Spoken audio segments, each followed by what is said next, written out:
네, 급일 행사에 참여해주신 모든 여러분 안녕하십니까? 포스트 코로나 시대의 트렌드를 담는 식품 종합 비즈니스의 장인, 지푸드쇼 온라인 컨퍼런스 쇼 함께해주신 모든 여러분 환영합니다.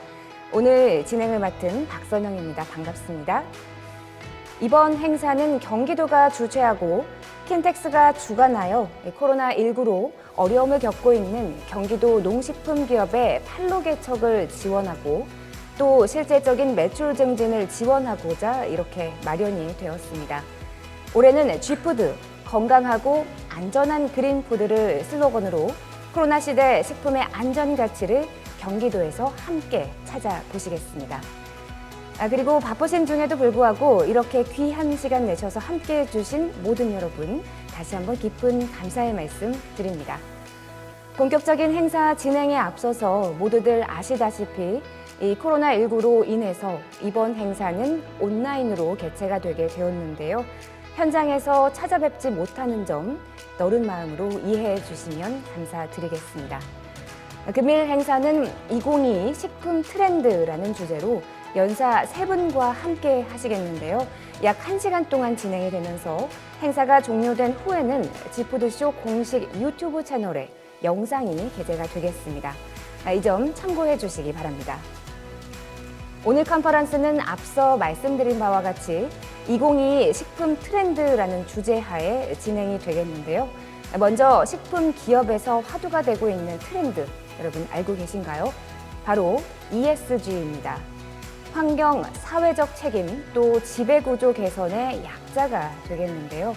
식생활에서의 ESG 생활 환경 어떤 부분일지, 또 미래에도 지속 가능한 식생활은 어떠할지 푸드 디렉터 송원경 박사님을 모셔서 이야기 들어보도록 하겠습니다. 안녕하세요. 저는 오늘 자연식물식에 대해서 발표를 하게 된 김동현이고요. 제 소개를 하자면은 저는 컴퓨터 소프트웨어 디자인 일을 하고 있고 주로 이제 미국 실리콘밸리 쪽 스타트업들에서 일을 많이 했습니다.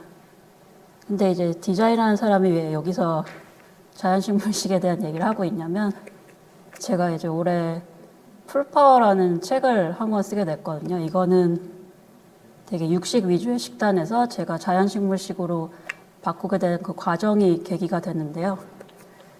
사실 서점에 가면 이미 좋은 자연식물식 관련된 책들이 많아요. 그러니까 콜린 캠벨 박사 책도 있고 맥두걸 박사 책도 있고 한데 아무래도 전문가들은 이제 자기가 치료했던 환자들이나 자기가 했던 연구들 중심으로 좀 책을 많이 쓰기 때문에 저는 이제 좀 여러 전문가들의 것들을 취합해서 조사해서 거기다 이제 제 경험까지 이렇게 좀 넣어갖고 책을 적게 됐습니다. 그래서 오늘은 이제 발표가 자연식물식 소개를 좀 일단 한 다음에 범위를 좀 넓혀서 식물식에 대한 좀 얘기를 하고요. 그 다음에 동물성 식품이 왜 안 좋은지, 그리고 이제 후반부에는 자연식물식에 대한 구체적인 방법들에 대한 얘기를 하려고 하는데요. 아무래도 좀 발표 시간이 이렇게 길지 않다 보니까 약간 좀 발표 내용이 부족한 부분이 있을 거고 또 말씀드린 대로 제가 전문가가 아니기 때문에 그 점은 좀 유념해 두고 들으시면 좋겠습니다. 그래서 자연식물식이라는 거는 일단 영어로 이제 Whole Foods Plant Based 식단인데요. Whole Foods는 이제 뭐 인공적인 거 없이 최대한 이제 자연 상태의 식품을 말하고 Plant Based는 식물식 위주라는 뜻이에요. 근데 이게 아무래도 딱 들으면 정의가 좀 두루뭉술하니까 보통은 자연식물식 하면은 야채, 과일, 통곡물, 견과류, 콩가식물을 먹는 식단이라고 생각을 하시면 돼요. 근데 또 이거를 꼭 뭐 기름, 설탕, 소금 없이 생으로 먹는 생식은 아니고요. 생식이 자연식물식에 포함될 수는 있지만 자연식물식을 한다고 꼭 생식을 해야 되는 건 아니고 그냥 이제 각자 스타일에 맞게 최대한 그냥 기름, 설탕, 소금 없이 요리해서 먹는 식단이라고 생각하시면 될 것 같습니다. 그래서 방금 말씀드린 이제 야채, 과일, 통곡물, 견과류, 콩가식물들은 견과류를 제외하고는 대부분 탄수화물 비율이 높아요. 그래서 자연식물식을 얘기할 때 고탄수화물 저지방식이라고 얘기를 많이 하고 이 반대 개념이 이제 많이들 아시는 고지방 저탄수화물식인 이제 키토 식단이 되겠죠. 그래서 탄수화물이라 하면은 그러면 어떻게 식단을 구성하냐라고 했을 때 이제 자연식물식 관련된 연구를 보면 보통 이제 유명한 연구들 이제 딘 오니시 박사 연구 같은 걸 보면은 뭐 탄수화물이 70, 그다음에 나머지를 단백질이랑 지방이 구성한다고 보시면 돼요. 근데 꼭 이렇게 해야 되는 건 아니고 뭐 50, 20, 30 이렇게 하시는 분들도 있으니까 이거 역시 각자 스타일에 맞게 짜시면 될 것 같습니다. 그래서 식물식 위주라고 했는데 그럼 채식이랑은 어떻게 다르냐라고 했을 때 사실 채식도 종류가 많잖아요. 뭐 생선, 계란, 우유를 허용하는 페스코도 있고 계란이랑 우유만 허용하는 락토오버도 있는데 굳이 이제 연결을 짓자면 식물식 위주니까 동물성 식품을 완전 제외하는 비건이랑 비슷하다고 보시면 돼요. 근데 비건은 물론 비건을 하시는 분들이 건강에 관심이 상대적으로 더 많은 건 사실이지만 그래도 비건이라는 거는 뭐를 먹어야 된다는 식단은 아니거든요. 그래서 예를 들어서 뭐 하루 세 끼 콜라만 마셔도 동물성 식품을 먹지 않는 거기 때문에 비건 식단이라고 할 수 있어요. 그래서 그거랑은 다르게 자연식물식은 뭐를 먹어라, 그러니까 통곡물, 야채, 과일, 콩가식물, 견과류를 먹어라라는 점에서 좀 차이가 있습니다. 근데 어쨌든 채식이든 식물식이든 요새는 이게 굉장히 트렌드예요. 근데 그거는 어디서 나타나냐 하면은 일단 기관들에서 추천을 많이 하고요. 그래서 이 랜싯 식단은 랜싯이라는 저널에서 전 세계 이제 전문가들 한 30명들을 모아서 우리 몸에도 좋고 지구 환경에도 좋은 식단을 추천해 달라고 했을 때 이 왼쪽 그림처럼 야채랑 과일이 이제 반이 있고 그다음에 통곡물, 그다음에 단백질은 동물성보다는 식물성을 더 중심으로 먹어라 이렇게 얘기를 하고 있죠. 그래서 이 식단을 했을 때 성인 사망의 19에서 24%를 예방할 수 있다라고까지 얘기를 하고 있습니다. 요건 이제 캐나다 정부에서 나온 식이지침 가이드인데요. 아까 보신 그 그림이랑 거의 비슷하죠. 야채랑 과일이 반이 있고 그다음에 통곡물이 있고 단백질이 있고 마찬가지로 단백질은 동물성보다 식물성을 많이 먹으라고 하고 있고 또 포화지방 비율이 높은 식품은 또 피하라고 하고 있죠. 그리고 이런 기관들에서 식물식을 추천하는 것뿐만이 아니라 식물식 자체가 여러 질병 분야에서 또 추천이 되기도 하거든요. 그래서 간단하게 좀 몇 개를 보자면 일단 장수 연구에서는 이게 크게 두 가지 축이 있는데 첫 번째 축은 오래 사는 지역의 사람들을 찾아가서 그 사람들이 뭘 먹고 어떤 생활 습관을 갖고 있는지를 보는 이제 연구 방법인데 대표적인 게 댄 뷰트너 박사의 블루존 연구가 있죠. 그래서 이 사람이 정한 5개 이때 지역들을 가서 봤을 때 이들이 공통적으로 식물식을 하고 있고 고기 같은 경우는 뭐 한 달에 5번 먹는데 먹을 때마다 보통 아이폰 크기 정도로 굉장히 조금의 양을 먹고 또 대부분이 고탄수화물식을 한다는 거를 찾아냈습니다. 근데 물론 옆에 그림 보시는 것처럼 각 지역마다 이제 식단 구성은 조금씩 달라요. 그러니까 이탈리아 사르디나는 통곡물 비율이 높고 캘리포니아 로마린다는 야채랑 과일 비율이 좀 높죠. 그렇지만 이제 말씀드린 대로 거의 모든 지역에서 뭐 고기나 가금류, 생선의 비율이 굉장히 이제 낮다는 걸 알 수 있죠. 장수 연구의 이제 두 번째 축은 사람이 뭘 먹고 뭘 하냐를 보는 게 아니라 이제 실험실 같은 데서 쥐 실험이나 이스트 실험을 통해서 장수를 조절한 이제 요인들을 찾는 거예요. 그래서 대표적인 게 이 노아의 종말을 쓴 데이비드 싱클레어 박사인데 이 사람이 하는 얘기를 보면 뭐 레스페라트롤이나 뭐 NAD 증진제 같은 약물 얘기들을 하죠. 근데 이런 사람들조차 약 없이도 그냥 우리가 할 수 있는 장수를 얻을 수 있는 방법이 있다고 하는데 그 중에 하나가 이제 저단백질 식단이고 이 사람 책의 내용을 그대로 가져오면은 책에서 얘기하기를 이제 장수를 하려면 mTOR라는 효소를 억제해야 되는데 그걸 억제하려면 아미노산을 제한하는 게 가장 좋고 그러려면은 사실상 육류랑 유제품 섭취를 이제 줄이는 게 가장 좋다라고 얘기를 하고 있습니다. 그래서 이분도 아까 방금 말씀드린 블루존 지역 중 하나인 오키나와 지역의 다이어트를 한 2년간 했다라고 또 자기 트위터에도 얘기를 하고 있습니다. 장내 마이크로바이옴도 사실 굉장히 핫한 분야인데 이건 간단히 말씀드리면 이 장내 미생물이 우리가 좋은 장내 미생물이 많고 그게 또 다양한 미생물을 갖고 있어야만 우리가 뇌 건강에도 좋고 뭐 암도 예방할 수 있고 당뇨도 예방할 수 있다 뭐 이런 얘기예요. 근데 장내 미생물이 좋아하는 먹이가 섬유질이고 섬유질이 많은 게 식물식이니까 식물식을 해야 된다라고 말을 하고 있습니다. 그래서 옆에 보시는 최강의 식물식을 쓴 월 벌셔위츠 박사도 말하기를 동물성 식품을 아예 제한하는 식물식을 해야 될 뿐만 아니라 굉장히 다양한 야채를 먹어야 된다라고 강조를 하고 있습니다. 알츠하이머도 마찬가지로 식물식이 좀 오래 활용이 되어 왔거든요.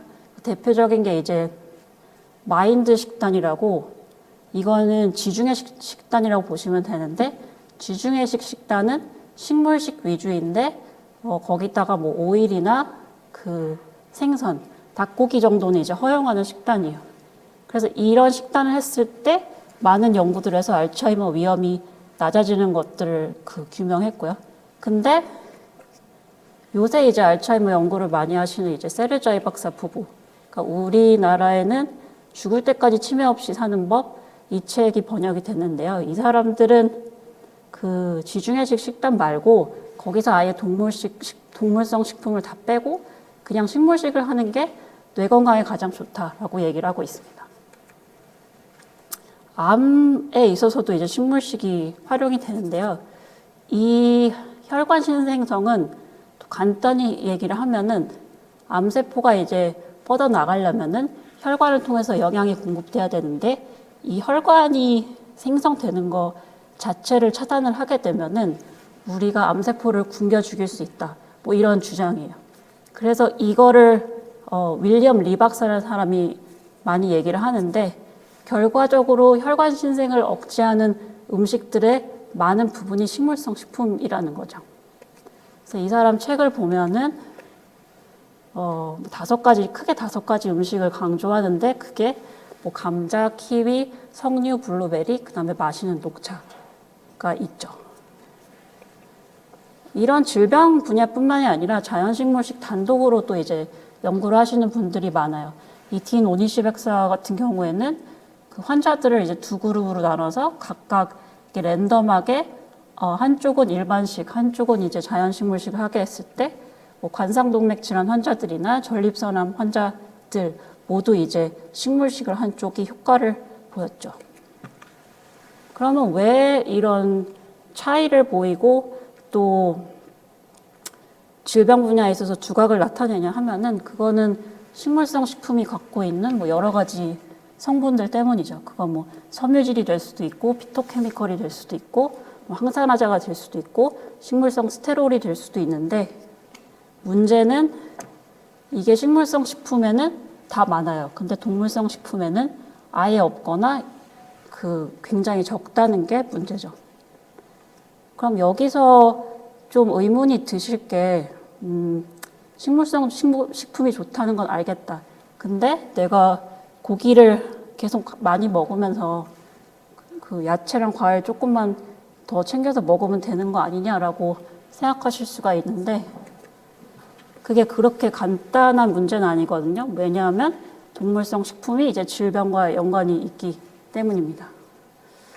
그래서 책에도 이 한 10가지 이유 정도를 좀 자세하게 얘기를 하긴 했는데 일단 영양학 분야에서 많이 활용되는 집단 연구, 그러니까 어떤 한 지역을 이렇게 가서 그 사람들이 어떤 이제 그 식단을 갖고 있는지를 오랫동안 추적 관찰하는 연구들. 그러니까 대표적인 게 뭐 하버드 대학 연구, 유럽의 에픽 연구, 뭐 캘리포니아의 재림교 건강 연구 2 이런 것들이 있는데요. 이런 연구들을 봤을 때 이제 대부분 뭐 암이나 심혈관 질환, 당뇨 등에서 육식주의자가 그 채식주의자에 비해서 훨씬 더 질병 위험이 높았고 여기 예로 적어 놓은 거를 보시면 재림교 건강연구 2에서는 비건 같은 경우에 당뇨 발생 위험이 거의 한 62%가 낮다는 걸 보실 수 있죠. 이 연구는 이제 미국 CDC가 질병통제예방센터에서 한 연구인데 여기서도 봤을 때 하루 동물성 단백질을 이제 하루 권장량의 20% 이상 먹으면 사망률, 암, 당뇨 위험 다 이제 두 배에서 네 배까지 증가하는 것을 보였고 반면에 식물성 단백질은 이런 패턴을 전혀 보이지 않았습니다. 이 연구는 이제 하버드 대학의 그 연구를 분석한 건데요. 그러니까 동물성 단백질을 어떤 동물성 단백질을 식물성 단백질로 바꾸냐에 따라서 그 사망 위험이 이렇게 달라지는 걸 보여주는 거예요. 그래서 가공육을 식물성 단백질로 바꾸면 사망 위험이 가장 이제 많이 낮아지는데 이게 34%가 낮아지는 걸 볼 수 있죠. 그러면 왜 이렇게 동물성 식품이 질병 위험을 높이냐 하면은 동물성 식품이 일으키는 이제 여러 증상들 때문인데 그건 뭐 염증이 될 수도 있고 활성산소가 많아지는 산화 스트레스가 될 수도 있고 뭐 장내 불균형이라든가 아니면 이제 IGF-1 호르몬이 올라가서 암세포 성장을 더 가속화한다든가 아니면 이제 TMAO 같은 성분이 심혈관 질환 위험을 올린다든가 이런 증상들이 있는데 그럼 이 증상들을 일으키는 원인이 뭐냐라고 했을 때 이것도 뭐 굉장히 여러 가지 요인들이 있죠. 동물성 단백질, 뭐 특히 메티오닌 같은 게 될 수도 있고 그 고기 속에 있는 콜리카르니틴 아니면 뭐 내독소, 고기를 조리할 때 나오는 HCA나 AGE, 고기 속의 동물성 철분인 햄철, 아니면 뭐 그 외에 콜레스테롤, 호르몬제, 항생제 등이 있을 그런 게 요인이 될 수 있습니다. 근데 물론 이게 이 화살표처럼 딱딱 이렇게 맞아 떨어지는 건 아니죠. 복합적이에요. 그래서 예를 들면 동물성 단백질이 몸에 들어오면은 알리스테페스나 빌로필라 같은 안 좋은 미생물이 생기고 그게 이제 단사슬 지방산 생성을 낮춰서 염증성 장질환을 일으킬 수 있고 아니면은 그런 것들이 나중에 콜린 카르니틴이 들어왔을 때 그 TMAO로 그것들을 바꿈으로써 심혈관 질환을 또 올릴 수도 있습니다. 그래서 이렇게 복합적으로 작용한다고 보시면 될 것 같아요. 각 식품군마다 좀 구체적으로 들어가 보면은 일단 고기는 붉은 고기랑 뭐 소세지나 햄, 베이컨 같은 가공육이 있는데 당연히 이제 둘 다 좀 안 좋지만 굳이 또 따지자면 가공육이 더 위험하고요. 그 이유는 이제 가공육 속에 아질산염 같은 게 나중에 DNA 손상을 일으키는 N-니트로사민으로 바뀔 수 있기 때문에 그렇고 그래서 WHO에서는 한 하루에 50g 정도를 이제 제한하라고 하거든요. 근데 이 50g이라는 양은 그림 보시면 아시겠지만 햄 2장, 핫도그 반 개? 한 이 정도 양이거든요. 그러니까 굉장히 좀 자제하기가 어려운 양이니까 사실 고기는 아예 끊는 게 어떻게 보면 가장 좋지 않을까 생각을 합니다. 계란은 일단 딱 들으시면 콜레스테롤부터 먼저 이제 생각을 하실 텐데 이거에 관해서는 한 3가지 논쟁들이 있어요. 근데 계란이 뭐 좋은 콜레스테롤을 높인다든가 뭐 계란의 제아잔틴 같은 성분이 LDL 콜레스테롤 산화를 막는다든가 이거는 사실이 아닌 걸로 이미 연구들로 증명이 됐고요. 다만 이제 계란이 우리가 식이 콜레스테롤이 몸에 들어왔을 때 혈중 콜레스테롤을 과연 위험할 정도로 올리냐 올리지 않느냐에 대해서는 좀 논쟁이 분분한 편입니다. 근데 그럼에도 불구하고 계란은 역시나 뭐 심혈관 질환, 당뇨, 뭐 여성 같은 경우는 유방암, 남성 같은 경우는 중증 전립선암과 연관성을 보이기 때문에 조금 안전한 식품이라고 보기는 어렵고 또 이 이유는 계란 자체가 동물성 단백질이기 때문에 갖고 있는 뭐 콜린이나 IGF-1, 포화지방 같은 게 또 문제가 되겠죠.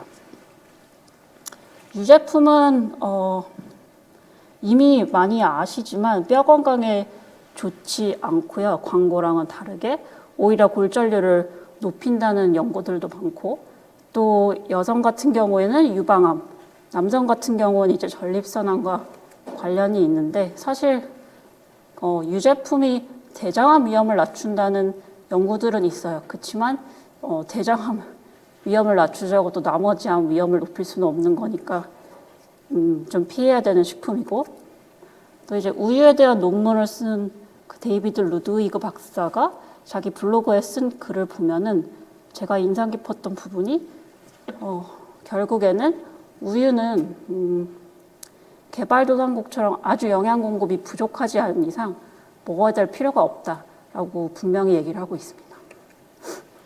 그래서 유제품은 뭐 참 여러 가지 성분들이 좀 복합적으로 안 좋은 작용을 하는데 그게 뭐 송아지를 성장시키기 위한 보바인 성장 호르몬이 될 수도 있고 뭐 단백질인 카제인 아니면은 젖당의 종류인 뭐 갈락토스, 뭐 포화지방, 항생제 이런 것들이 같이 작용을 한다고 보시면 되겠습니다. 그래서 그러면은 뼈 건강에 중요한 칼슘은 어디서 얻느냐라고 했을 때 우리 권장량을 한 하루에 500에서 600mg이라고 친다면 식물성 식품에서 충분히 얻으실 수 있거든요. 그러니까 뭐 두부, 그 다음에 견과류, 야채 등을 섞으면은 500mg은 금방 넘길 수 있으니까 그 부분은 좀 걱정하지 않으셔도 될 것 같습니다. 그래서 자연식물식이 많이 뜨고 있는데도 불구하고 사실 반대 의견이나 그런 게 당연히 있겠죠. 그래서 그 반대 의견의 대표적인 게 이제 키토 식단일 텐데, 키토 식단은 이제 고지방, 저탄수화물식이죠. 근데 간혹 키토식을 할 때 그 고기를 많이 먹어도 된다고 생각하시는 분들이 있는데, 키토 식단은 고단백질 식단은 아니거든요. 그러니까 생각만큼 고기를 많이 먹을 수 있는 식단이 아니고, 또 이게 탄수화물이 5%라는 거는 우리 하루 그 칼로리를 계산했을 때 한 20에서 25g 정도로 생각하시면 되거든요. 근데 이게 블루베리 한 컵을 먹으면 한 20g이니까 내가 오늘 블루베리 한 컵을 먹으면 그날은 탄수화물을 더 이상 섭취하면 안 되는 식단이에요. 그래서 생각보다 굉장히 하기가 어려운 식단이라고 보시면 됩니다. 그럼 이렇게 어려운 식단이 할 만한 가치가 있느냐라고 했을 때 키토식이 효과를 보이는 부분은 이제 뇌전증, 그러니까 발작적인 증상을 보이는 뇌전증 환자들한테는 오랫동안 이제 치료용으로 쓰였지만 그 외에 요새 뭐 키토식이 암까지 도움이 될 수 있다 이런 주장은 좀 증거가 많이 빈약하고요. 그거는 이제 연구들을 보시면 키토식이 뭐 쥐 실험에서는 효과를 보인 부분이 뭐 간혹 있지만 사람을 대상으로 할 때는 효과를 크게 보이지 않았기 때문에 그거를 치료용으로 쓰시는 거에 대해서는 굉장히 좀 조심을 하셔야 된다고 생각을 합니다. 그리고 기본적으로 이제 키토 식단이 위험한 게 이제 US 뉴스에서 39개 식단을 이제 가져와서 그걸 이제 어떤 게 제일 건강하냐 이렇게 랭킹을 매겼어요.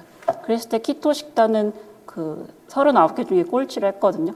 근데 그거는 당연히 키토식이 포화지방도 많고 그다음에 섬유질이나 비타민 C, 마그네슘 이런 것들이 부족하기 때문에 어떻게 보면 당연한 결과라고 볼 수 있겠습니다. 그리고 이제 키토 식단 부작용에 대해서는 제 책에도 이제 설명을 좀 더 하는데 이제 그런 부작용에 대해서 언급을 하는 논문들도 많아요. 그래서 그 키토 식단을 활용하는 그 어린이 뇌전증 환자들 같은 경우에도 그 의사와의 상담 하에 이 식단을 구성하기 때문에 일반인이 하기에는 좀 무리가 있다고 보시면 됩니다. 그럼 이제 자연식물식으로 다시 넘어와서 조금 이제 구체적인 방법들을 보면 사실 요새 인터넷에 이미 어떻게 자연식물식을 하면 되는지 좋은 자료들이 많거든요. 뭐 마이클 그레거 박사라는 분이 만든 앱도 있는데 이 앱은 오늘 내가 뭐 어떤 식품을 몇 번, 얼마만큼 먹어야 되는지 이런 것도 다 알려주거든요. 그래서 이렇게 앱을 보시면 체크를 할 수도 있고 그리고 제 식단은 어떻게 보면 조금 극단적이었는데 좀 오랫동안 기름, 소금, 설탕을 안 쓰고 이제 야채를 많이 쪄서 먹고 그다음에 과일을 먹는 그런 식단으로 좀 오래 했었고 근데 말씀드렸다시피 꼭 이렇게 하지 않으셔도 되고 그냥 각자 스타일에 맞춰서 기름, 설탕, 소금 넣어서 이렇게 요리 하셔도 되고요. 요새는 이제 좀 바꿔서 비빔밥 형태로 먹고 있습니다. 근데 저는 이제 여자고 운동을 막 전문적으로 하진 않기 때문에 그럼 남자고 만약 운동을 전문적으로 하는 경우에도 자연식물식으로 뭐 필요한 걸 다 채울 수 있냐라고 했을 때 제가 이제 유튜브를 보다가 그 영국에서 운동 코치를 하는 마크 스테펜스라는 사람이 자기 식단에 대해서 자연식물식 식단에 대해서 얘기하는 거를 좀 인상 깊게 봤거든요. 그래서 그분은 아침을 이렇게 먹고 간식 먹고 점심 먹고 간식 먹고 저녁을 이렇게 먹었을 때 총 칼로리랑 탄수화물, 단백질 충분히 채울 수 있다라고 얘기를 하고 있습니다. 제 책에도 이제 식단표를 넣었지만 그냥 드시던 거에서 크게 바꾸지 않고 그냥 동물성 식품을 식물성 식품으로 바꾸는 거라고 생각하시면 되거든요.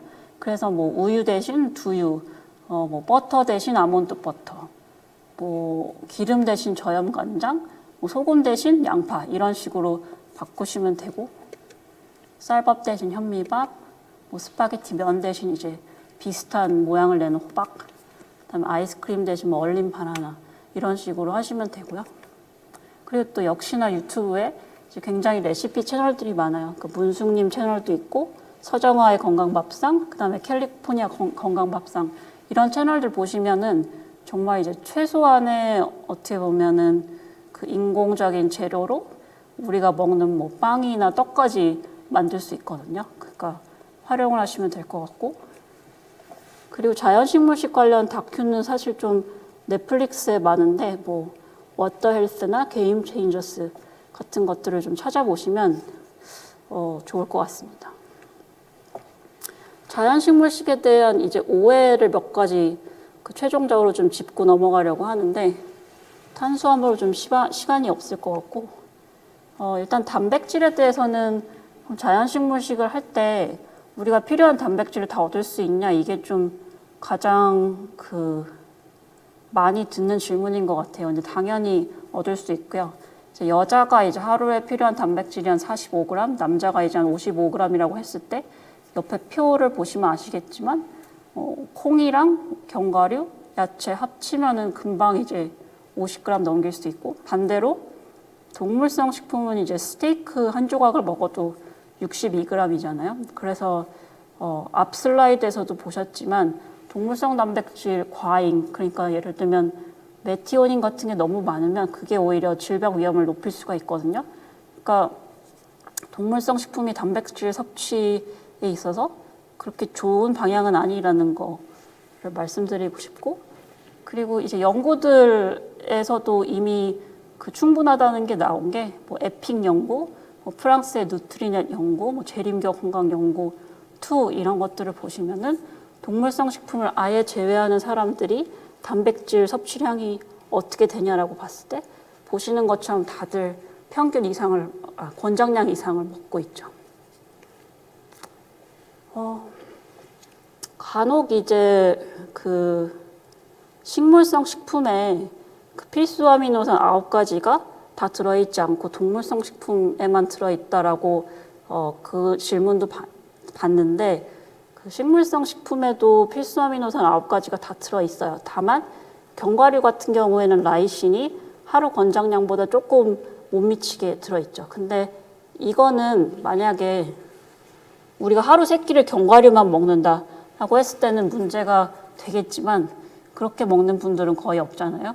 그러니까 좀 걱정하지 않으셔도 될 것 같고 우리 몸이 이제 필수 아미노산이 들어오는 거를 조합해서 활용하는 시스템을 갖고 있기 때문에 그것도 옛날에는 만약에 내가 필수 아미노산 A를 뭐 아침에 덜 먹으면은 점심 때 그거를 먹어야 된다 이런 주장도 있었는데 그것도 이미 틀리다고 규명이 됐으니까 필수 아미노산에 대해서는 걱정하지 않으셔도 될 것 같고 동물성 식품이 단백질 효과, 그러니까 생물가, 그러니까 단백질 흡수 효과인 생물가가 높다. 이거는 틀린 말은 아니에요. 그러니까 계란이랑 우유 같은 경우에는 생물가 지수가 높은데 고기랑 콩 제품은 크게 차이가 없거든요. 그리고 마찬가지로 이거 역시 그 식물성 식품을 조합해서 드시면 생물가가 이게 알아서 올라가니까 이 생물가 부분도 크게 걱정하실 건 아니라고 볼 수 있습니다. 지방은 이제 크게 4가지로 나눌 수 있는데 트랜스 지방, 포화 지방, 그다음에 단일, 다중 불포화 지방이 있는데 자연식물식에서는 당연히 이제 밑에 2개를 추천을 합니다. 그래서 왜냐하면 밑에 2개가 이제 옆에 표를 보시면 아시겠지만 그 사망률 위험을 줄여줄 수 있기 때문인데요. 간혹 가다가 그러니까 제가 요새 읽은 뭐 식욕의 과학 같은 책에서 우리가 이제 그 책이 주장하기를 뭐 우리 건강이 안 좋아진 건 뭐 포화지방 때문이 아니라 우리가 뭐 식물성 기름을 너무 많이 먹어서 그렇다 이렇게 주장하시는 분들이 간혹 있는데 연구상에서는 포화지방을 단일이나 다중으로 바꿨을 때 질병 위험이 낮아진다는 게 역시 증명이 됐고 그것뿐만이 아니라 뭐 단일이나 다중 불포화 지방을 단독으로 먹었을 때도 질병 위험이 높아지지 않는 거가 확인이 됐기 때문에 그 주장 역시 사실 증거가 있다고 보기는 어렵습니다. 근데 물론 단일이랑 다중 불포화 지방이 상대적으로 더 좋긴 하지만 마찬가지로 기름 자체는 이제 정제된 식품이기 때문에 그 표를 보시는 것처럼 그 영양소가 다 깎여 나가거든요. 그러니까 자연식물식에서도 가급적 기름보다는 그 원형 그대로 먹어라. 그러니까 해바라기 씨 유보다는 해바라기 씨를 먹는 게 좋다라고 얘기를 하고 있습니다. 그리고 뭐 기타 걱정하시는 영양소들, 뭐 철분, 아연, 셀레늄, 요오드 다 그 식물성 식품으로 그 섭취가 가능하고요. 이제 하나 주의하셔야 될 거는 B12인데 이거는 박테리아랑 좀 연관이 있는 거거든요. 그래서 옛날 같은 경우에는 저희가 뭐 흙 속에 있는 뭐 과일이나 야채 같은 거를 막 요즘처럼 씻어 먹지 않았기 때문에 B12를 얻을 수가 있었는데 요새 같은 경우에는 다 씻어서 먹으니까 그게 좀 섭취가 어렵기 때문에 자연식물식을 하거나 비건을 하시는 분들 다 B12를 그 영양제 형태로 드시는 게 좋고요. 시중에는 뭐 메틸코발라민이나 시아노코발라민 2가지 종류가 있는데 이것도 뭐 어떤 게 더 낫다 좀 의견이 갈리긴 해요. 근데 저는 그냥 메틸코발라민 먹고 있고 이거는 뭐 아이허브 같은 데서 주문을 하시면 되고 가격은 뭐 그냥 일반 비타민 C보다 훨씬 싼 가격이라고 생각하시면 될 것 같습니다. 그래서 오늘 발표의 참고 문헌들은 이렇고요.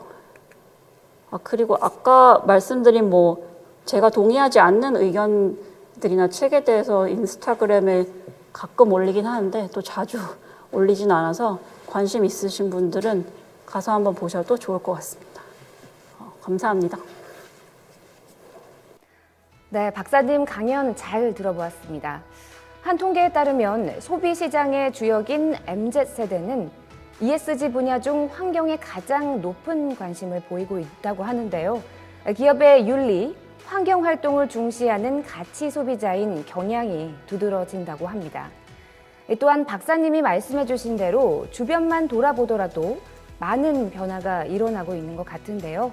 플라스틱 빨대에서 종이나 대나무 빨대로 바뀐다든지 택배에 종이 테이프와 옥수수 전분 완충제를 사용한다든지 기업들이 ESG 기업이 되기 위해서 정말 많은 노력들을 하고 있는 것 같습니다. 지속 가능한 미래를 위하는 착한 기업들의 활약을 앞으로도 많이 기대해 보도록 하겠습니다. 코로나19가 진행이 되면서 외부 활동은 어려워지고 실내 체육 활동도 마스크 착용 때문에 쉽지가 않은 상황인데요. 재택근무와 배달 음식을 반복하는 사람들이 늘어남에 따라서 살이 갑자기 찐 사람을 비유하는 확진자라는 신조어까지 생겨났습니다. 대사증후군과 지방간, 당뇨 수치 등 이 비만에 따른 합병증 위험도 크게 증가하고 있는데요.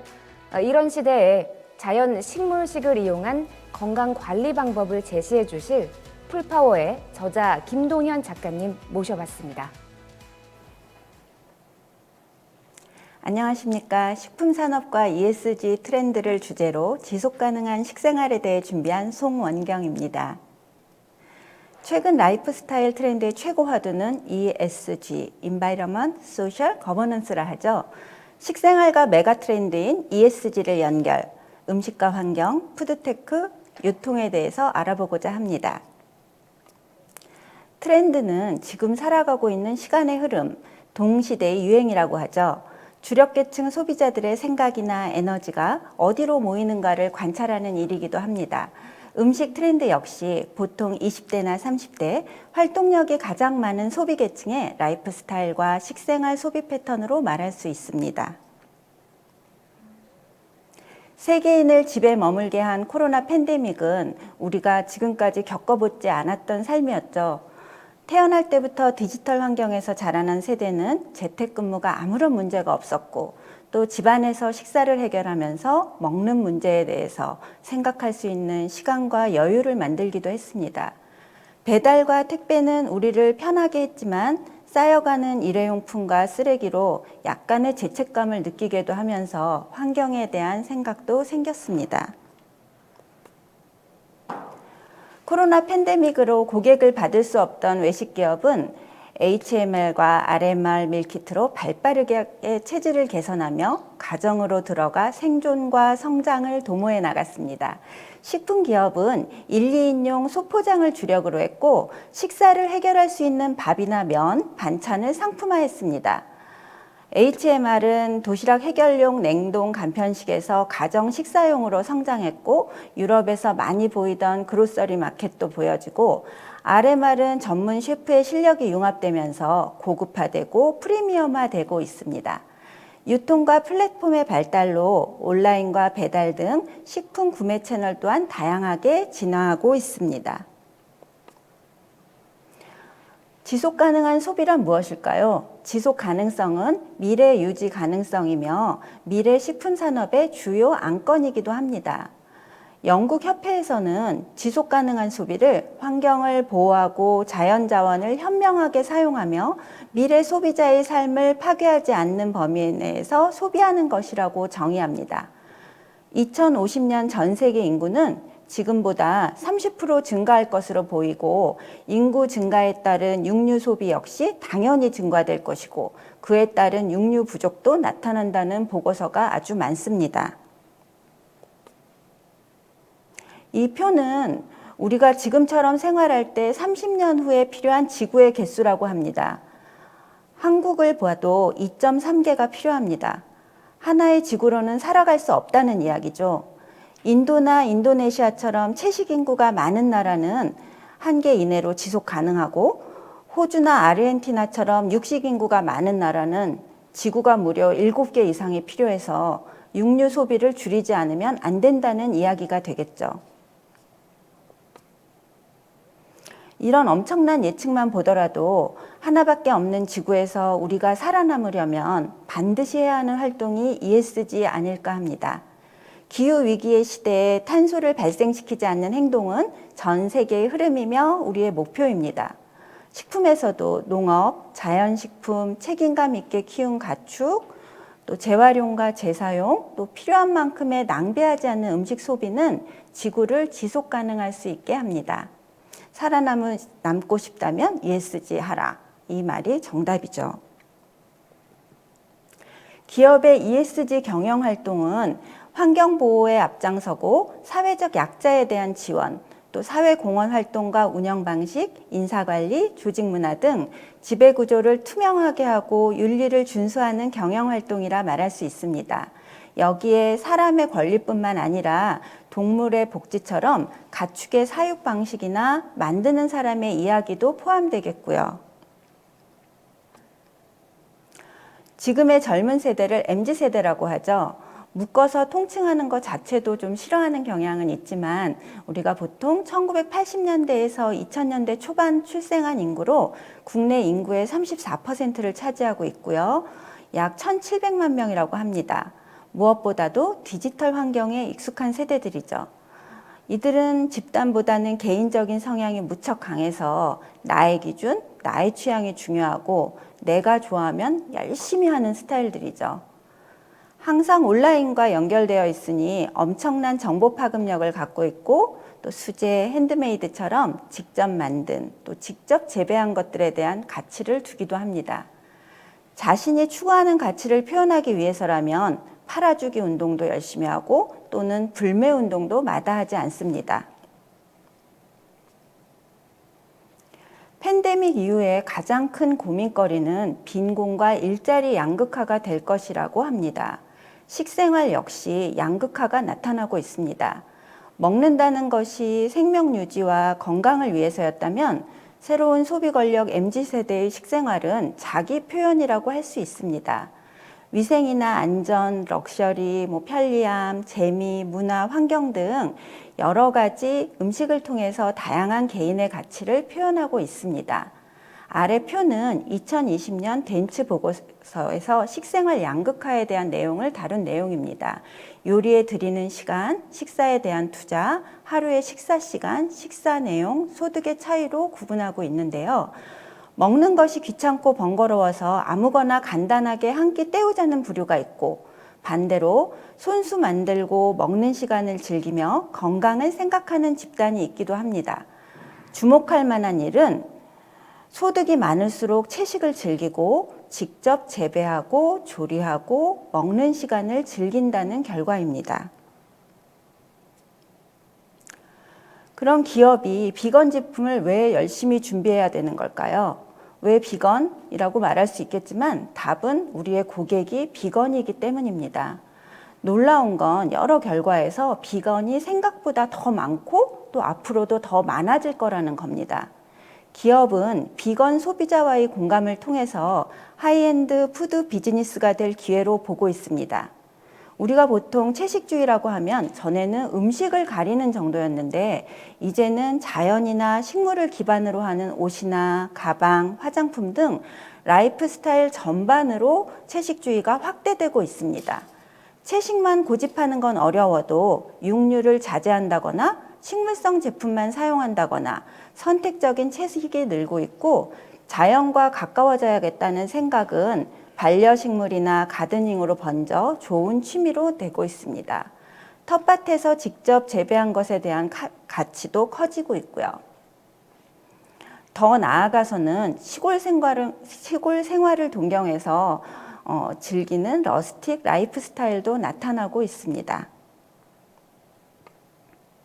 축산업 자체가 환경에 악영향을 끼치고 탄소를 많이 발생시키지만 공장식 사육이 윤리적이지 않음을 알고 책임감 있게 키운 가축만을 소비하는 흐름도 보입니다. 이 흐름은 기업이 무시하지 못하는 것이고 육류를 대체할 식품을 준비해야만 하는 이유입니다. 동물의 복지를 생각하고 건강하게 키워 만든 육류는 프리미엄 육류로 아주 비싸게 팔리고 있고요. 한우 오마카세를 하는 고급화 메뉴나 고급 한우 식당을 탄생시키고 있습니다.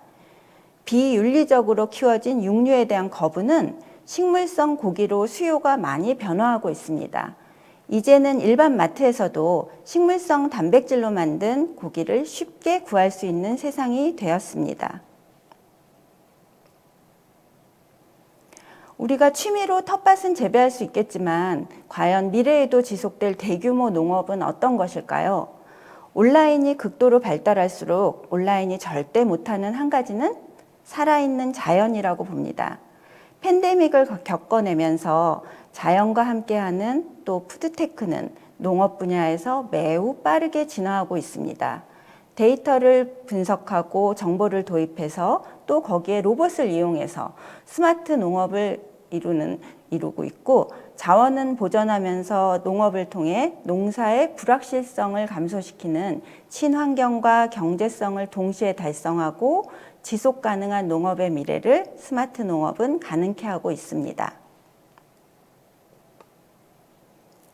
식품 기업들은 축산업 대체에 대한 투자로 식물성 고기와 제품 개발에 힘쓰고 있습니다.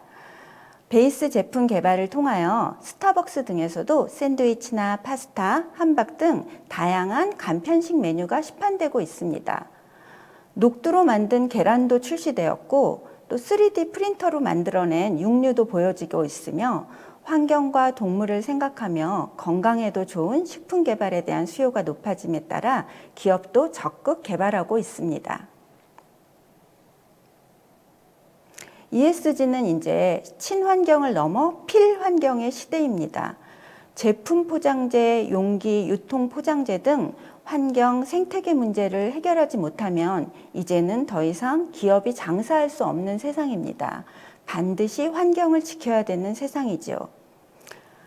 재사용과 재활용, 또 업사이클링도 빼놓을 수 없습니다. 플라스틱 라벨을 없앤 음료나 생수병, 또 재사용 컵이나 대나무 빨대 등 기업의 파는 방식의 변화도 빠르게 변화하고 있습니다. 다음 예시는 일본에서 2000년대 초반에 나온 친환경 일회용 식기 와사라입니다. 도쿄 테이블웨어 페스티벌에서 대상을 받은 식기이기도 하죠. 제가 이걸 처음 접했을 때 일회용인데 뭐가 이렇게 비쌀까 했는데 플라스틱도 아니고 또 종이로 만들었고 거기에 아름답기까지 해서 일회용 식기지만 사용하면서 비용 생각은 누그러지게 되었습니다. 갈대와 사탕수수 찌꺼기로 만든 제품이라고 하는데 환경에도 좋고 또 인간도 즐겁게 하는 그릇이 되고 있어서 앞으로 우리도 일회용기 개발을 할 때 환경과 인간의 미래는 앞으로 꼭 생각해야 하는 내용이라 여겨집니다. 2015년에 새벽 배송이라는 생소함으로 다가온 마켓컬리는 유통 혁신으로 온라인과 오프라인을 융합했죠. 24시간 이내에 산지 직송을 하면서 엄청나게 많은 박스도 함께 오지만 친환경 종이 포장재, 재사용 백 등으로 패키지는 진화를 거듭하고 있고 타 기업의 모델이 되고 있습니다. 혁신은 이루어지만 장거리 배달에서 오는 탄소 배출과 포장 쓰레기는 앞으로도 해결해야 할 문제로 보여집니다. Farm to Table, 탄소 중립 식생활에 도움되는 로컬 푸드인데요. 농장에서 식탁까지라는 유럽 연합의 식품 지속 가능을 위한 전략입니다. 로컬 푸드로 우리의 식단을 변화시키면 식생활에서의 탄소 중립은 해결하리라는 기대감을 주고 있는 내용입니다. 농산물의 생산부터 포장과 유통, 또 소비, 쓰레기 처리까지 모든 과정이 탄소를 발생시키지만 로컬 푸드를 일상화해서 탄소 발생을 줄일 수 있다면 식품의 지속 가능성을 확보할 수 있다고 봅니다. 다음은 지속 가능한 트렌드를 조사한 자료인데요. 농식품 산업 분야에서는 소규모 농업이나 공정무역, 음식물 쓰레기 감소, 유기농 및 살충제 최소화, 혁신적인 기술, 생태계 보호, 지역 및 현지 음식 이렇게 다양한 주제가 도출되었는데요. 이외에도 대체육 등 다양한 주제가 보여집니다. 여기서 주목할 내용은 지역 및 현지 음식의 활성화가 무려 85%를 보이는 내용입니다. 농업의 생산성을 높이고 식품을 공급하는 문제는 인류 공존을 위해 가장 중요한 부분 중 하나이며 또 여기에 지역 농업과 로컬 푸드를 통한 로컬 브랜딩은 지역의 특색을 살리고 지역 경제를 활성화시킬 수 있다는 조사 결과로 보여집니다. 지역 및 현지 음식, 즉 로컬 푸드 소비 체계를 좀 더 대중화시킬 수 있는 방안으로는 크게 세 가지 방안을 집중 육성하면 된다는 연구 결과도 있습니다. 로컬 푸드가 발달한 이탈리아나 유럽에서는 많이 있지만 제철의 지역 식재료를 이용하는 파인 다이닝, 로컬 푸드 레스토랑의 활성화를 한다거나 둘째는 한살림, 초록마을, 올가 등 한국에도 많이 지금 자리 잡고 있죠.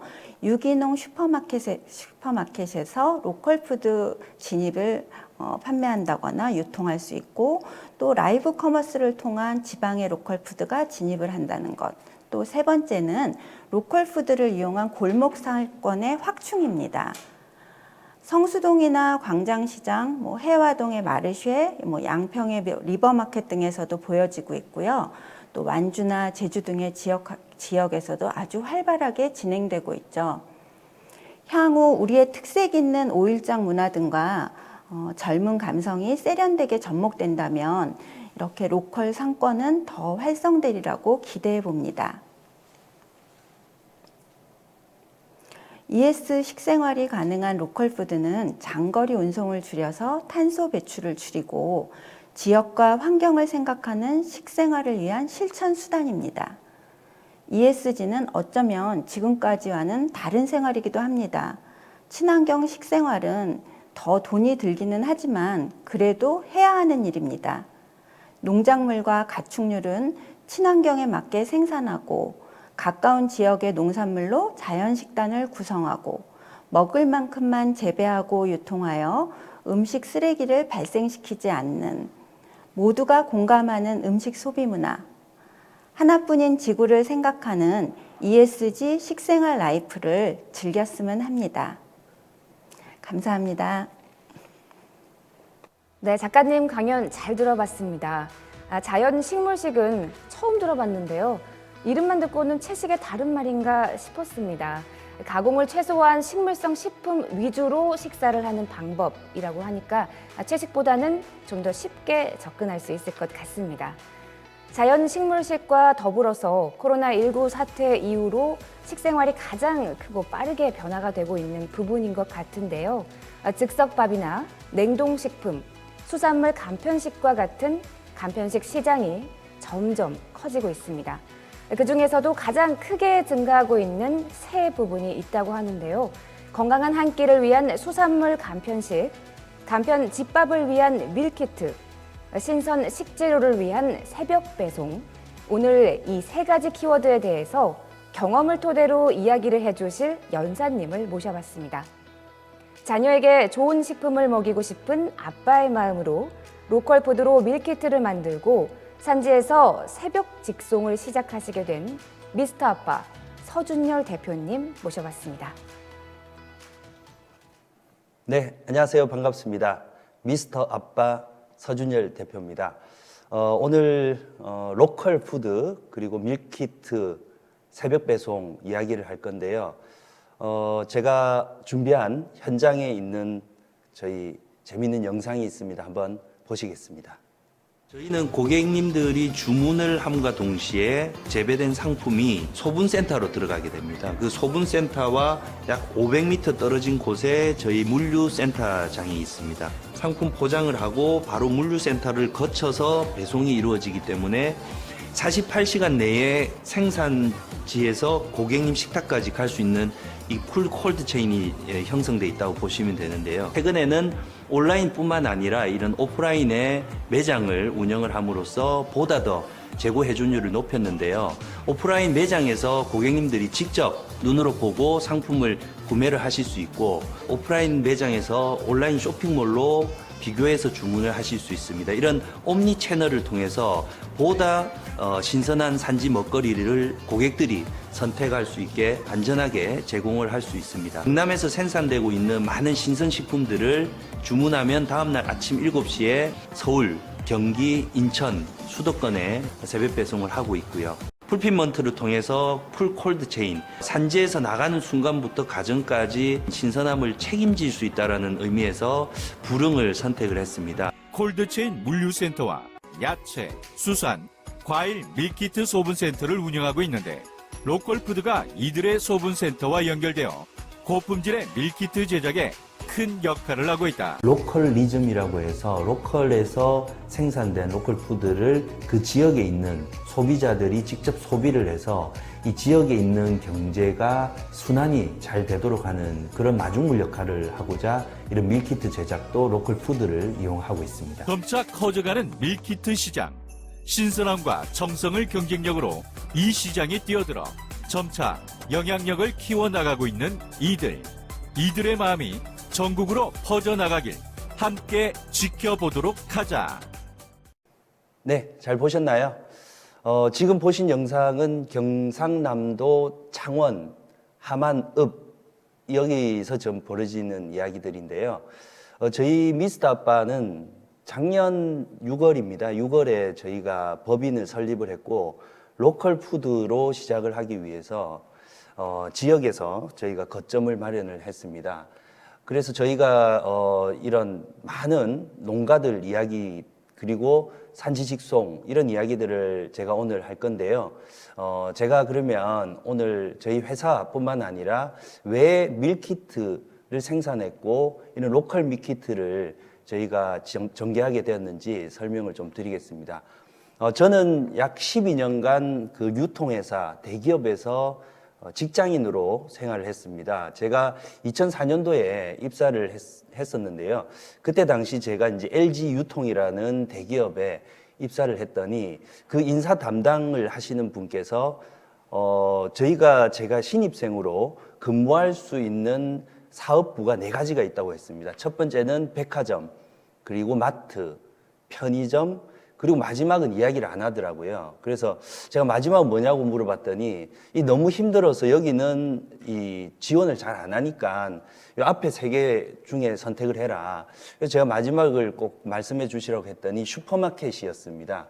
그 슈퍼마켓에 담당을 하게 되면 한 일주일 정도 하면 너무 힘들어서 퇴사를 한다고 하더라고요. 그래서 제가 유통을 빨리 배울 수 있는 방법, 어디 사업부가 제일 추천해 줄 수 있냐라고 물어봤더니 사실은 슈퍼마켓이라고 했습니다. 그래서 그때 제가 슈퍼마켓을 지원을 했고 그로부터 3년 동안 저는 여기 사진에 보시다시피 농산물을 판매를 했습니다.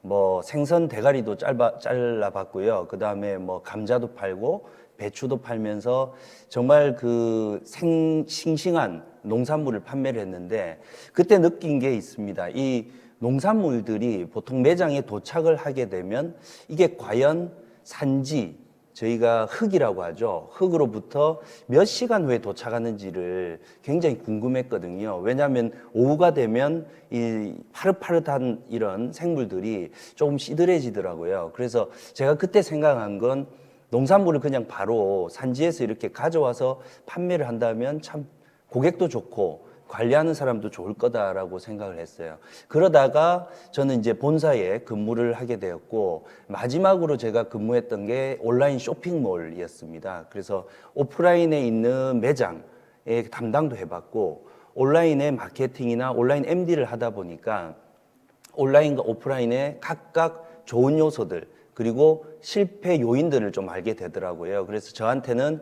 12년 동안 온라인과 오프라인의 유통 경험을 가지고 있었습니다. 그래서 이런 유통 경험을 가지고 어떻게 사업을 전개하게 되었는지 설명을 좀 드릴게요. 그 온라인은 아시다시피 굉장히 쇼핑 이 볼륨이 계속 증가하고 있습니다. 온라인 매출은 정말 오프라인을 능가하면서 지금 현재는 코로나 이 팬데믹을 통해 가지고 정말 많은 쇼핑을 온라인으로 하고 있잖아요. 특히나 이런 모바일을 통해서. 근데 여기 면밀히 바라보면요. 그 온라인 쇼핑의 연령층이 다 수용할 수는 없다라는 겁니다. 그래서 연세가 좀 많으신 분들은 집 앞에 있는 슈퍼마켓을 아직도 이제 왕래를 하시고요. 그다음에 좀 젊으신 분들은 당연히 온라인에 익숙하죠. 그래서 이런 부분을 어떻게 그러면 앞으로 이런 농산물, 수산물 판매할 때 좀 참고할지 좀 염두를 했었고요. 두 번째는 백화점, 마트나 이런 대형 몰들이 이번에 팬데믹을 통해서 많이 좀 힘들어졌습니다. 그래서 앞으로 저희가 불확실한 어떤 이런 바이러스 시대를 살고 있지 않습니까? 그래서 조금은 작은 매장 그리고 조금은 상권이 이런 고객들이 살고 있는 집 근처에 근린 상권이라고 하잖아요. 그쪽에 가깝게 가면은 뭐 팬데믹이 오더라도 좀 거뜬히 이겨낼 수 있다라는 그런 생각을 좀 했었고요. 그 다음에 이제 세 번째는 늘 사용을 하고 이용을 하던 상품들이 브랜드가 좋다라고 해서 사용을 하는 게 아니라는 거죠. 특히 신선식품에 대해서는 상품의 품질이 너무 중요하다. 그래서 이 3가지를 많이 참고를 해서 사업을 한번 준비를 해봤습니다. 그게 미스터 아빠라는 플랫폼이 나왔던 어떤 배경인데요. 그래서 제가 생각한 건 온라인과 오프라인을 이렇게 동시에 활용할 수 있는 플랫폼. 그다음 두 번째는 근린 상권, 가까운 상권에 들어가서 조금은 작은 매장을 운영을 하는. 그리고 소분을 해야 되겠다. 왜냐하면 1인 가구들이 너무 증가를 합니다. 그래서 혼자 사시는 분, 싱글족 이런 분들이 많잖아요. 그래서 상품을 조금 더 소분할 수 있는 그 센터, 기능이 좀 필요하겠다라고 생각을 했고요. 마지막은 제가 아까 농산물 담당을 할 때 느꼈던 그 산지 직송이라는 신선함을 식탁까지 빠르게 배송할 수 있는 프로세스가 필요하다, 그런 생각을 했었습니다. 그래서 저희가 지금 현재 운영하는 미스터 아빠는 이런 로컬 신선식품 종합유통 플랫폼이라고 보시면 되는데요. 온라인과 오프라인 그리고 많은 고객들을 만날 수 있는 이런 채널을 통해서 산지 직송을 하고 있습니다. 그리고 중간 유통 구조를 계속 혁신해 나가는 그런 활동을 하는 스타트업입니다. 그리고 소분 기능을 강화를 했는데요. 지금 보시는 이런 많은 일들을요, 제가 이 왼쪽에 보시는 사진에 농부들과 같이 했거든요. 농부 어부들과 이 같이 이룩했던 성과물들인데요. 약 300일 동안 이뤄낸 성과물들입니다. 그래서 이게 결국은 혼자서 해서는 안 되는 일이라는 걸 많이 느꼈고요. 최근에 저희는 지역에 아주 시골에도 새벽 배송을 하는 그런 플랫폼으로 자리매김을 했습니다. 아까 말씀드렸듯이 유통에 있어서 구조를 좀 보게 되면요. 좌측에 있는 것처럼 물류센터에 어느 정도의 재고를 가지고 고객님들이 주문할 것을 예상을 하고 흔히 말해서 안전재고라고 하는 것을 가져가는 것을 우리가 볼 수 있는데, 제가 생각한 건 좀 다른 관점이었어요. 고객이 주문하기 전까지는 물류센터에는 재고가 없어야 된다. 왜냐하면 고객이 많이 주문할지 적게 주문할지 굉장히 변수들이 많거든요. 그러면 상품의 어떤 신선도가 안 좋아질 수도 있기 때문에 저는 오히려 고객님이 주문하는 순간 그때부터 우리가 물류라는 배송을 움직이면 되겠다라고 해서 소분센터를 만들었습니다. 그래서 소분센터라는 건 결국 야채를 농부들이 가져오시면 그 야채 농부가 가져온 그대로 소분센터에 들어오게 됩니다. 그러면 그 소분 그 박스를 풀어서 고객님들이 주문하면 바로 소분을 하는, 그리고 배송을 나가게 되는 그런 시스템인데요. 그래서 저희는 물류 창고에는 신선식품 재고가 하나도 없습니다. 그래서 지금 거리에 저희가 소분센터를 이렇게 두고 있고요. 수산물도 마찬가지입니다. 수산물은 어업인들, 그러니까 어장을 가지고 계신 분들이 생산 활동을 하지 않습니까? 근데 한켠에서는 소비자들, 수요가 이렇게 많이 발생됩니다. 그러면 이 많이 수확을 했을 때는 소비자가 좀 적으면 물가가 막 판매 가격이 내려가잖아요. 그래서 이런 것들을 좀 밸런싱을 맞출 수 있게 저희 미스터 아빠는 직접 생산을 하는 어업인들하고 같이 플랫폼을 만들었습니다. 그리고 저희가 계속 생각했던 게 농부들의 마음이었습니다. 이 생산을 하시는 분들이 과연 어떤 마음을 가지고 생산을 하시는지를 아주 장기간 동안 인터뷰를 해봤는데요. 좀 걱정이 있었습니다. 그분들만의 두 가지였습니다. 하나는 내가 생산을 많이 하면 이 생산한 것을 어디에 팔지에 대한 판로에 대한 고민이었고요. 두 번째는 내가 생산한 걸 온라인이든 오프라인에서 판매를 했을 때 이 대금을 받는, 내가 판매한 만큼의 어떤 공급 가격을 다시 받는 그 기간, 이게 굉장히 길다라는 게 그분들만의 고민이었습니다. 그래서 저희가 첫 번째, 판로를 개척해드리겠다라고 해서 그 생산자들이 어떻게 생산하는지를 데이터를 다 이렇게 모았고요. 그리고 그걸 판매하기 위해서 온라인과 오프라인에 계속 저희가 판촉 활동을 했습니다. 그리고 심지어 작년에 올해였죠. 코로나가 막 극성일 때 급식이 막 중단되었었습니다. 그때 급식이 중단되면서 대파를 많이 재배를 했는데 판매를 못하는 그런 농가가 있었습니다. 그래서 저희가 그 대파를 아주 저렴하게 그리고 아주 좋은 가격에 고객님들하고 연결을 해주는, 그래서 결국은 생산과 소비를 이렇게 저희가 디자이닝하고 큐레이팅하는 그런 기업으로서 계속 저희가 지금 사업을 하고 있고요. 소싱을 할 때 그냥 농가를 가지 않고요. 저희 지역에 있는 지방정부 그 관련된 부서의 많은 분들과 함께 고민을 해서 상품을 계속 소싱을 했습니다. 그래서 혹시나 혼자 데이터가 없어가지고 고민을 하시거나 좀 불안해하시는 분들은 저희처럼 그냥 용감하게 지방 정부나 이런 지자체에 도움을 요청을 해도 그분들은 많은 데이터를 가지고 있기 때문에 서로가 상생할 수 있다. 그래서 저는 작년부터 올해만 해도 거의 한 1,000톤 정도를 저희가 직접 이 생산에 도움을 더 드리고 해외에서 저희도 수입을 했습니다. 그래서 상생이라는 키워드, 지속 가능한 키워드들을 저희가 계속 생각을 해 나가고 있는데요.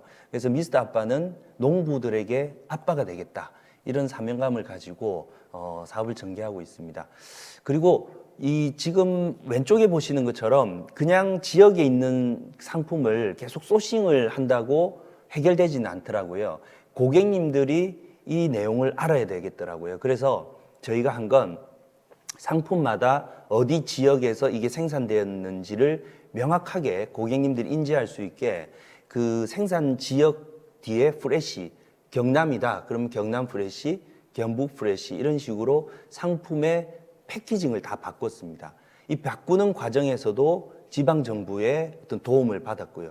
그래서 바꾼 상품들을 고객님들에게 이 상품은 우리 지역에서 나는 우리 농가에서 나는 상품입니다라고 계속 홍보를 했어요. 그랬더니 다른 지역 상품보다 저희 지역의 상품들을 더 선호를 하고 애용해 주시더라고요. 그렇게 하면 어떤 게 좋아지냐면요. 우리 지역에 나는 똑같은 오이가 있습니다. 근데 다른 지방에서 나는 오이하고 봤을 때 만일에 우리 지역 거를 계속 소비를 하다 보면 이 다른 지역에 나는 생산물이 우리 지역으로 올 필요가 없거든요. 그래서 이 생산물이 이동하는 데 따르는 물류 비용이라든지 차량에서 배출되는 탄소 이런 것들을 다 줄일 수 있고 그걸 줄인 걸 가지고 오히려 상품의 온전한 가격을 통해 가지고 수익을 챙겨 나갈 수 있죠. 그러면 농부들에게도 이렇게 수익을 바로 쉐어할 수 있습니다. 그래서 저희는 아까 두 번째 농부님들이 고민하셨던 그 내가 공급한 가격을 마땅히 받는 데 있어서 시간이 많이 걸리는 그 부분을 해결을 했습니다. 저희는 15일에 한 번은 무조건 대금을 저희가 지급을 해드리거든요. 그래서 그 받으신 대금을 가지고 또 비료도 사시고 뭐 좋은 이런 어떤 재료들을 사시는데 쓰여지시라고 계속 저희가 이렇게 회전을 시켜드려요. 그게 가능한 건 저희가 자체적으로 오프라인 매장도 있고 온라인의 어떤 플랫폼을 가지고 있기 때문에 가능하지 않냐라는 생각을 해요. 그래서 고객님들도 정말 착한 가격에 이런 농산물, 수산물, 축산물들을 계속 만나보고 있습니다. 그래서 지금은 경남뿐만 아니라 전국에 있는 약 60만 이상의 농가들과 같이 저희가 이렇게 소싱을 하려고 막 돌아다니고 있어요. 그래서 이제는 경북에 있는 어떤 좋은 포도가 있으면 가서 농가들과 함께 고민을 하고 최근에는 경기도에도 저희가 많은 분들을 만나고 있습니다. 이렇게 하다 보면 그 지역에서 생산되는 상품을 그 지역의 소비자들이 다 이용을 해서 각 지역마다 로컬 푸드, 그게 다 로컬리즘으로 갈 수 있지 않냐라는 생각을 좀 해보고 있고요. 그걸 위해서 열심히 아빠들이 움직이고 있습니다. 그리고 저희가 성공 체험을 한 것들을 좀 소개시켜 드리면요. 작은 농가였습니다. 이 친환경만 재배하는 농가였는데 그 농가에 있는 분들이 실제로 생산도 하시는데 소비도 하시잖아요. 근데 소비를 하기 위해서 의령읍이라는 아주 먼 곳까지 이동을 하셔야 되더라고요. 그래서 저희가 그 생산하시는 농부님들의 의견을 듣고 그러면 그 동네에다가 이런 야채, 수산물, 그 다음에 가공식품을 판매할 수 있는 매장을 만들어 드리겠다라고 해서 의령에 있는 작은 읍에다가 저희가 이런 로컬 푸드 매장을 만들었습니다. 그래서 사진에 보다시피 이런 매장을 만들다 보니까 옆에 있는 어르신들도 오시고 같이 막 저희가 잔치도 벌리고 했는데요. 이렇게 하는 것들이 결국은 그 생산자들에게도 좋은 이로운 선행을 베풀 수 있었지 않냐라는 그런 생각을 해봅니다. 혹시 이 방송을 듣거나 접하시는 분들도 내가 알고 있는 그 지역에 이런 매장이 필요하다라고 하면 한번 지역의 생산자들하고 이렇게 대화를 한번 나눠보시면요, 아주 좋은 이런 그 플랫폼들이 창업 또는 창직될 수 있지 않냐, 뭐 그런 생각을 해봅니다. 그래서 저희가 이렇게 막 활동을 지역에서 하다 보니까 백화점에서도 저희 미스터 아빠를 로컬 푸드 매장을 함께 만들어 보자라고 해서 저희가 이제 부산에 백화점에 이렇게 로컬 푸드 매장을 아주 크게 들어가는데요. 아마 좋은 어떤 영향력을 행사할 수 있을 것 같습니다.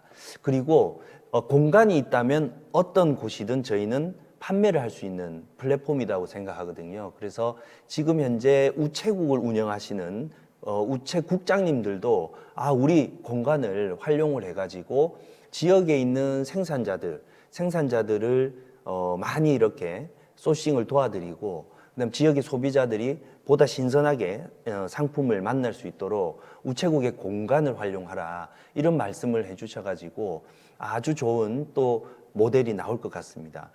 이게 제가 발상을 생산자들과 소비자들을 직접 연결하는 거기서부터 계속 확장되었다라고 이해해 주시면 감사하겠습니다.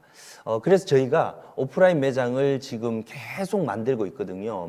1년도 안 된 회사인데도 한 15개 넘는 매장을 계속 이렇게 만들다 보니 사람들이 물어봅니다. 이게 과연 저희 직원 인원으로 이 전국을 다 돌아다니면서 점포를 이렇게 소싱을 하고 점포 개발을 하냐라고 물어보는데, 저희의 매장은 누가 개발을 하냐면요, 고객님들이 추천을 해줍니다. 저희 인스타그램에 이렇게 보시면요, 제가 이렇게 크게 좀 화면을 확대를 해놨는데, 우리 집 앞에 미스터 아빠의 점포가 생겼으면 좋겠다라고 이렇게 댓글을 달아주세요. 그러면 그 댓글을 보고 저희가 고객님들에게 구체적으로 어떤 위치인지, 그리고 거기에 어떤 상권 이런 것들을 여쭤보고 저희의 어떤 담당자들이 가서 현장에서 이렇게 답사를 합니다. 그리고 계속 오픈을 해왔어요. 그래서 저희가 지금 보시고 있는 이런 화면에 있는 매장들은 저희가 고객님들부터 이렇게 추천을 받아가지고 개발을 할 수 있었던 그런 어떤 집단 지성의 플랫폼이 될 수 있었습니다. 혼자만 이렇게 있었다면 아마 이게 해결되지 않았고 저희도 많은 직원을 채용을 했었어야 되는데, 요즘은 고객님들이 직접 상품도 구매도 하시지만 제작도 하고, 그래서 프로슈머라는 이런 단어가 있지 않습니까? 그래서 저희는 아주 고객님들께 감사의 마음을 가지고 있습니다. 예. 그리고 저희가 좀 재밌는 사진인데요. 이게 저희가 미스터 아빠가 오픈을 하면요, 아주 많은 고객님들이 이렇게 매장에 방문을 해 주십니다. 그래서 지금 보시는 이 매장이 실제로 저희 매장의 사진인데요. 막 오시면은 줄 섭니다. 근데 이게 코로나임에도 불구하고 방역 수칙을 저희가 당연히 지켰고요. 근데 이분들이 와서 직접 구매를 하시는데, 사진을 이렇게 한번 좀 얼핏 보시면요, 연세들이 좀 많으십니다. 제가 아까 말씀드렸죠. 전 연령층을 우리가 온라인 쇼핑으로 과연 커버할 수 있을까? 사실은 아직은 조금 힘들어 하시는 분들이 많습니다. 예를 들면 한 70대 이상 되시는 분들이 온라인 쇼핑몰에서 구매를 하고 그것을 이제 결제하고 이런 과정들이 아직은 익숙하지 않으니까 집 앞에 있는 어떤 작은 슈퍼든 이제 큰 매장을 가는데, 이번에 이제 코로나로 저희가 이제 방문을 나서기가 좀 꺼려졌을 때 굉장히 많은 분들이 집 앞에 이제 슈퍼마켓을 가셨어요. 근데 슈퍼마켓을 갔더니 아주 싱싱한 상품이 팔는 매장도 있지만 그렇지 못한 매장도 있었죠. 그래서 저희는 이 연령층을 다 커버하기 위해서 아주 작은 매장이지만 신선한 상품을 산지 직송으로 모셔드리고 있습니다. 근데 이렇게 하다 보니까 이분들 역시 온라인에 대한 어느 정도의 기본적인 이런 행동은 하실 수 있더라고요. 그게 뭐냐면 저희가 매번 접하고 있는 바로 카톡이었습니다. 카톡. 저는 사실은 플랫폼 중에 가장 어르신들도 많이 사용하는 플랫폼이라고 생각하는데요. 이 플랫폼을 가지고 저희가 온라인과 오프라인을 이렇게 연결시키는 활동을 했습니다. 궁금하시죠? 예, 한번 제가 설명을 좀 드리겠습니다. 온라인은 연령층이 낮은 분들이 많이 사용하고 오프라인은 연령층이 높으신 분들이 많이 사용하는데 어떻게 저희가 이 하나의 채널을 통해 가지고 이거를 같이 옴니로 사용할 수 있게 했냐면요. 카카오에 있는 카카오 친구를 우리 어르신들한테 계속 추천을 해드렸어요. 그래서 이분들이 매장에 오시면 매번 오실 때마다 이런 전단지를 종이 전단을 가져오셨거든요. 근데 종이 전단은 사실은 환경에 그렇게 좋은 판촉 수단은 아닙니다. 그게 이제 종이를 뽑기 위해서 잉크가 들어가고 그게 이제 많은 분들에게 이렇게 전해질 수는 있지만 그게 나중에는 폐기가 되면 아주 안 좋은 또 화학물질을 배출한다고 했어요. 그래서 저희는 오히려 그걸 하지 않고 전단을 하지 않고 고객님들에게 카톡으로 친구를 맺기를 하면 전단을 계속 보내드렸어요. 그랬더니 좀 연세가 있으신 분들도 아주 쉽게 이렇게 방 안에서 쇼핑을 하실 수 있었던 거죠. 그래서 그렇게 보내드리다 보니까 나중에는 상품에 대해서 궁금해 하시면 어떻게 클릭을 하셔라. 그래서 그 상품에 대한 정보를 계속 고객님과 이렇게 디지털로 소통을 했습니다. 그게 저희가 했던 어떻게 보면 쇼핑의 또 다른 혁명이었는데요. 그래서 보시는 그림과 같이 약간은 좀 이렇게 전단지처럼 이렇게 나와 있는데요. 이것을 계속 보내드렸더니 나중에는 이걸 보셔야지 쇼핑을 하러 나오시더라고요. 그리고 저희가 재밌는 게 산딸기를 판매를 했습니다. 근데 산딸기를 판매할 때 산딸기가 그날 아침에 재배를 해서 그날 오후에 매장에 도착을 했거든요. 그래서 아침에 재배했을 때의 그 재배를 했던 그 환경을 사진을 찍어 가지고 그 농부님한테 저희가 사진을 받고 그것을 저희가 매장을 이용하시는 분들에게 이렇게 바로 집에서 보실 수 있게 공유를 했더니 아주 흥미로워했고요. 그 다음에 수박이 답니다. 수박이 뭐 고당도입니다. 이렇게 많이 이야기를 하시잖아요. 근데 요즘은 너무 이런 상품이 좋다, 상품을 뭐 최고의 당도를 자랑한다 이런 말들이 고객님들에게는 조금은 피로도가 있겠더라고요. 그래서 저희는 아예 그 상품을 당도 체크한 사진을 이렇게 찍어서 날짜가 나오게 해서 공유를 해드렸더니 상품에 대한 어떤 신뢰도가 굉장히 올라갔다는 그런 효과를 얻었습니다. 아주 재밌는 이야기죠. 그래서 플랫폼을 운영하시는 분들은 아마 이런 고민을 하셨을 거예요. 내가 온라인만 할지 오프라인을 할지 또는 이걸 어떻게 두 개를 시너지를 낼지를 고민을 하시는데 결국은 고객님들 이 답을 가지고 계시더라고요. 고객님들이 어떤 걸 좋아하고 어떤 걸 선호하시는지를 잘 이렇게 조사를 하시면 저희같이 이런 좋은 플랫폼의 기능을 탑재할 수 있을 거라고 생각합니다. 예. 저희가 사실은 발상을 온라인, 오프라인 상관없어. 우리는 고객이 있는 곳이면 어떤 환경에도 우리가 접근한다라고 시작을 했잖아요. 그래서 저희는 매장에 가면 매장에 있는 재고는 곧 온라인에서 판매되는 상품의 안전 재고다. 이런 사명감을 가지고 지금 저희 플랫폼 운영합니다. 그러다 보니까 폐기나 할인이라든지 이런 낭비적 요소들이 계속 없어지고 있어요. 그래서 저희는 폐기율이 0%라고 자부할 수 있습니다. 그래서 이런 온라인, 오프라인의 시대에서 어떻게 하면 나의 사업 또는 내가 하고 있는 어떤 비즈니스 모델을 잘 구축할 수 있을까라고 고민하시는 분들은 저희의 어떤 사례들에도 관심을 가져주시면 아마 해안이 될 것 같아요. 그리고 각각 가지고 있는 온라인과 오프라인이 가지고 있는 이런 실패 요인들, 페인 포인트들을 잘 분석을 하셔서 사업을 전개하시면 좋을 것 같습니다. 저희는 어떠한 상권에도 저희 매장 어떤 매장의 어떤 형태를 달리해서 들어가요. 너무 농부 어부님들이 재배한 산지 직송 상품만 하는 게 아니고 필요에 따라서는 그런 상품 그리고 또 다른 상품을 보충을 해서 상권을 진입합니다. 제가 왜 밀키트를 사업을 하고 로컬 밀키트를 하게 되었는지 이제부터 말씀을 드릴 건데요. 결국 저희도 고객님들이 추천했던 매장을 저희가 개발을 했고 고객님들이 요구하는 상품을 저희가 또 개발을 하는 거죠. 그래서 큰 축은 산지직송이라는 저희만의 비즈니스 모델이 있지만 각 상권에마다 고객님들이 요구하는 형태로 상품 개발을 했습니다. 그래서 저희는 오리지널 버전 미스터 아빠 마켓이라는 게 있고요. 농축 수산물 이런 상품을 판매하고 미스터 아빠 쿡이라고 저희는 밀키트를 제작을 했습니다. 요즘은 너무 바쁘시고 또 많이 집에서 식사를 많이 하시는데 편하게 그냥 드실 수 있는 밀키트죠. 그게 즉석 조리도 가능하고 그 다음에 간편 조리도 가능한, 그래서 이런 밀키트를 저희가 제작을 하고 오히려 고객님들 상권에 가깝게 다가가기 위해서 편의점 형태로 했고요. 최근에는 무인 편의점을 저희가 또 개발을 해서 운영을 하고 있습니다.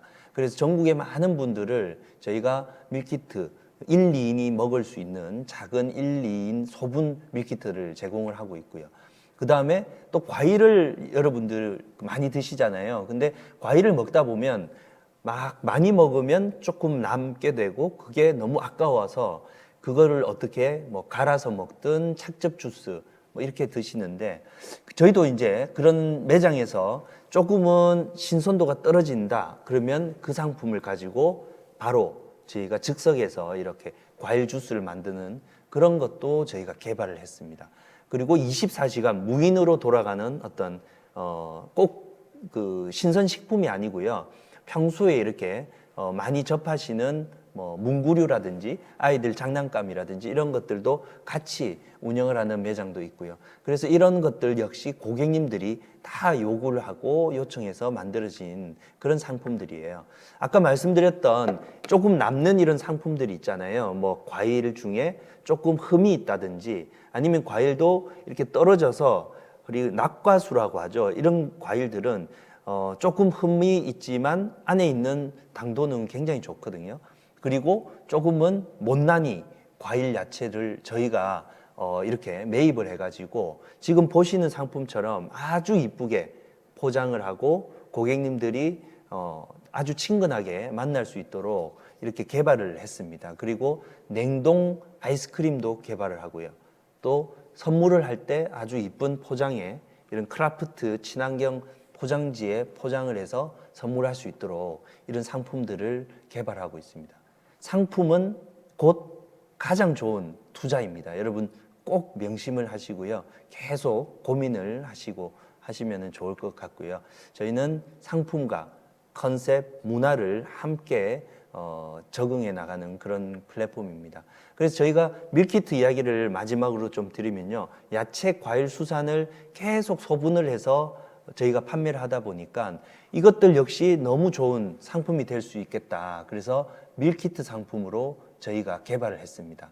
근데 밀키트라는 상품들이 시중에 너무 많이 나와 있어요. 근데 그 많이 나와 있는 상품 중에 어떤 상품들이 아주 희소하고 많이 시장이 형성되어 있냐라고 봤더니 수산물을 가지고 밀키트를 만드는 기업이나 제조회사는 그렇게 많지 않습니다. 왜냐하면 수산물은 아주 선도에 예민하잖아요. 이동하면서 안 좋은 어떤 신선도가 떨어질 수도 있는데 그래서 저희는 수산물, 경상남도의 남해에서 나는 싱싱한 수산물을 가지고 밀키트를 제작을 해서 요즘은 어린이들이 먹을 수 있는 밀키트도 제작을 했고요. 그 상품들이 아주 신선한 상태로 냉동이 되어서 바로 판매가 될 수 있도록 이렇게 저희가 제공을 하고 있습니다. 제가 하고 있는 이런 사업을 토대로 지금 하시고 계시는 사업에 어떤 아이디어 측면에서 많은 도움이 되시라고 제가 이것저것 좀 소개를 드리는 거고요. 그리고 저희가 밀키트를 제작을 하다 보니까 그 밀키트에 들어가는 많은 식재료들을 로컬에서 생산되는 재료로 저희가 밀키트를 상품을 개발했습니다. 그래서 로컬 밀키트를 지금 출시를 드디어 했습니다. 그리고 상품들마다 저희는 아주 고객님들이 불안해하는 요소들마저도 저희가 아주 좋은 어떤 솔루션을 만들었는데요. 어떤 상품이 어떻게 유통을 경로를 가지고 왔는지, 내가 지금 먹고 있는 시금치가 어디에서 생산되었는지, 그 땅은 무농약인지 유기농인지 이런 게 굉장히 궁금하시잖아요. 그래서 저희가 DB화를 해서 상품 바코드를 찍으면 이게 어디서 생산됐는지가 다 조회가 되도록 하는 그런 솔루션을 개발하고요. 지금 보다시피 남해에서 나는 시금치다. 그러면 무농약 인증, 그 다음에 그 남해의 어떤 작황 이런 것들을 다 저희가 고객님들에게 이렇게 공유하는, 그래서 오픈 소스로 데이터를 공유하는 그런 시대를 저희가 지금 선두적으로 일을 하고 있습니다. 그리고 아주 중요한 요소죠. 저희가 지구를 지키는 아빠의 마음으로 모든 식재료, 그 다음에 이런 보조 재료, 예를 들면 박스에 테이프마저도 저희는 이런 친환경 테이프를 쓰고 있고요. 거기에 테이프에 들어가 있는 잉크도 생분해가 되는, 땅에다가 심으면 바로 이렇게 썩어 없어지는 이런 그 친환경을 위한 활동들을 좀 하고 있습니다. 이렇게 하다 보니까 좋은 또 칭찬을 해주셨습니다. 대한민국 가치경영 대상 ESG 부문에 대상도 타게 되었고요. 그래서 이런 좋은 노력들이 아마 농부들에게도 또 선행적으로 또 돌아가지 않을까, 그런 자부심을 가지고 있습니다. 저희는 아주 좋은 서비스를 전국 각지에 새벽 배송을 하고 있거든요. 새벽 배송을 서울, 경기, 인천에도 하고 부산, 경남 지역에도 하고 있습니다. 이건 고객님들이 요청을 하고 고객님들이 필요로 하기 때문에 했던 서비스입니다. 마지막으로 제가 말씀을 드리고 싶은 건요. 대형 플랫폼이라든지 아주 인지도가 높은 브랜드라고 해서 고객님들이 당연히 선택할 거라는 생각은 이제는 조금 버리셔야 됩니다. 특히나 고객님들이 꼭 필요하고 고객님들이 원하는 상품을 언제 어디서나 제공하는 것이 굉장히 중요하다라는 그런 생각을 많이 하는데요. 만일 그것이 가치롭다면 고객님들의 가치물이 아닐지 그런 생각을 해봅니다. 제가 두 딸의 아버지인데요. 아빠로서 딸에게 상품을 이렇게 공급할 때 그 마음으로 이제 저희가 이렇게 스타트업을 해서 농부들, 어부님들과 같이 하고 있습니다. 많은 분들이 사업을 지금 하시고 있고 앞으로도 사업에 대한 고민을 많이 하실 건데요. 초심, 이 사업을 하게 되는 그 이유와 근본을 항상 염두하시면서 그걸 계속 지켜나가는 그런 비즈니스를 하시면 어떨까 하는 그런 생각으로 마지막 마무리를 할까 합니다. 오늘 로컬 푸드 이야기, 그 다음에 로컬 밀키트, 그리고 이런 농부들의 어떤 산지 직송 이야기들을 드렸는데요. 항상 그 고객님들과 소통하면서 미래를 준비하는 그런 플랫폼이 되도록 하겠습니다. 네, 감사합니다. 네, 대표님 말씀 잘 들어봤습니다. 무엇보다 로컬 푸드, 로컬리즘 같은 단어들이 정말 기억에 많이 남는 것 같습니다. 결국 미스터 아빠는 이 로컬 푸드와 로컬 밀키트를 통해서 지방의 생태계와 환경을 보호하는 일명 ESG를 지향한다라는 그런 말이 굉장히 와닿았는데요. 오늘 지푸드쇼 온라인 컨퍼런스 쇼에서는 이 관련 전문가분들 모시고 코로나19 사태 이후로 급변한 식품업계의 최신 트렌드를 살펴보고 또 떠오르는 온라인 시장의 마케팅 전략에 대해서 함께 살펴봤습니다. 기후위기에 대응하는 친환경 요소를 고려하는 기업의 ESG 경영에 관한 강연, 또 간편하면서도 건강한 식생활을 추구하는 소비자들의 식품 구입 패턴과 트렌드, 그리고 최근 큰 관심을 받고 있는 친환경 먹거리와 밀키트 시장에 대한 현황과 전망까지 2022년 식품 트렌드에 대한 인사이트를 얻을 수 있었던 아주 유익한 시간이었습니다. 시청자 여러분들과 그리고 농식품업계 함께 하시는 여러분들께 많은 도움이 되셨기를 바라겠습니다. 네, 오늘 진행된 컨퍼런스 쇼 영상은 지푸드쇼 온라인 전시관에서 언제든지 다시 확인하실 수가 있겠습니다. 또 유튜브 공식 채널에서도 만나보실 수가 있는데요. 하단의 자막을 참고해 주시기 바랍니다. 2021 지푸드쇼에서는 이 라이브 커머스 기획 판촉전을 통해서 우수한 제품들을 합리적인 가격에 만나보실 수가 있겠는데요. 또 다양한 온라인 이벤트를 통해서 많은 경품도 받아가실 수 있는 기회가 또 준비가 되어 있다고 하니까요. 행사 기간 많은 방문과 참여, 성원을 부탁드리겠습니다. 앞으로도 이 지포도쇼에 많은 관심과 기대를 부탁드리면서 참가해주신 여러분들께 다시 한번 깊은 감사의 말씀 드립니다. 고맙습니다.